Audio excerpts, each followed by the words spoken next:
ipapakita ko sa inyo kung paano lutuin yung pomelo skin.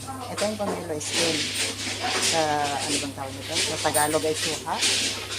Ito yung suha. Yung dinalatan ko. Sinanggal ko yung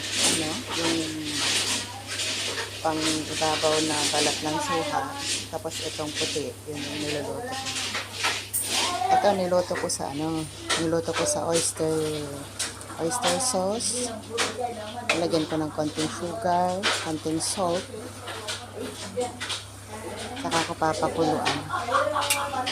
Pero ito bago iluto, dapat babad mo sa tubig. Babad sa tubig sa 7 days.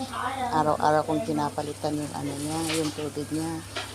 Ipigain mo tapos lalagyan mo na naman ng bagong tubig. Ganun yung ginagawa ko araw-araw.